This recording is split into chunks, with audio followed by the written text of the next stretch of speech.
here with Jan. Jan is an FEI steward and she's been at the event at Wits for the entire weekend. Today on Sunday we're standing outside the show jumping area. So Jan, tell us a little bit about what your role is at this particular moment. What are we doing today now?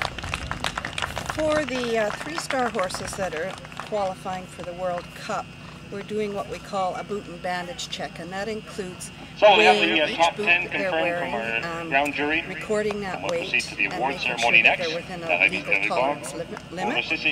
And we've been doing boot and bandage checks for 2 years only, but it's a new protocol that needs to be done at the end of the large classes in both show jumping and eventing. Now I imagine that sort of the regulations that the FEI want to be in place are an important part of the standard really of the sport in general. Is that a part of your role here to comply with those regulations? Absolutely. It's not only the standard, it's the tolerance and it's the check for abuse, because our most important rule is to advocate on behalf of the horse and make sure that his voice is heard and there's no abuse put upon him in any way. And that's our main role, that and interpretation of the rules and supporting the technical delegate.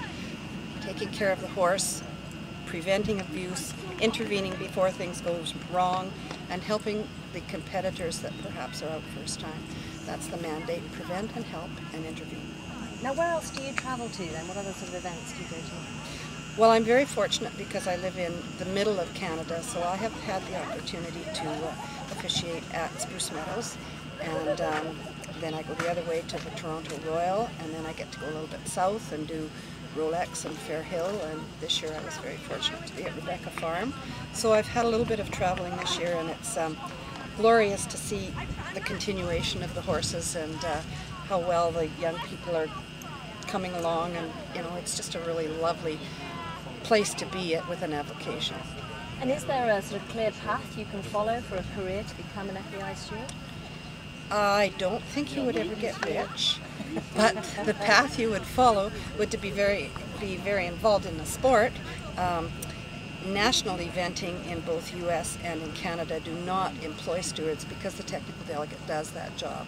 Once you're at an FEI level, the extra official is needed to take care of the course being reset now for the next division. We'll move right into the three-star next. Like monitoring the boot and bandage, monitoring the warm-ups, most of the warm-ups, following the award ceremony big presence in the barn, making sure that there is nothing untoward going on with the competitors or with private veterinarians, or so we become the eyes of the judges when we're in the backfield, so that the horses that come before the judges all have a level playing field. They all have the same start. Nobody has an advantage. So we do the background things, and then we let the horses go in front of the judges who see them all in their purest spot. Wonderful. So that sounds like a really critical role that probably we don't even appreciate exists. You're there actually almost being a buffer for the riders to make sure that when they come and present their horses, that horse has already had a good chance of being spotted for any issues. Exactly.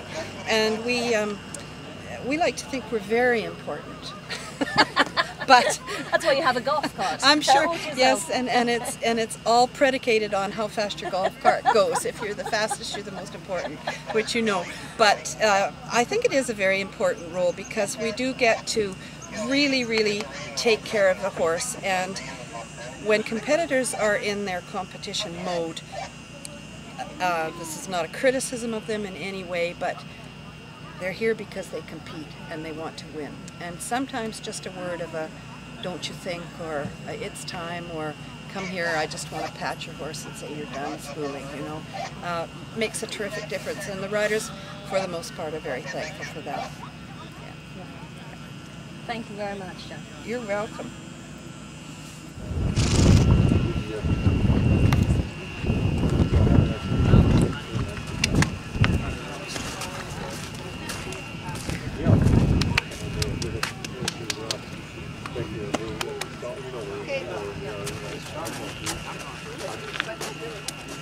Come on, sweetie, it's on. Well, they can actually come to get the blood. They can come over. I think I'll check with Vicky. Yeah, I think they can come over and I'll go try to see if they find on there, so I can 274. And if you'll tell them, come on over to when they get the urn. 172. And Bring the horse over. yeah. You can just drive And I'll leave that stuff in that she's picking. 158, good as gold. Thank you, Derek. Wherever Vicky's got helping me out. I think it's Jan. Where is she? No. Are you helping? I'm going to tell them, but we've got Glenn and Sally.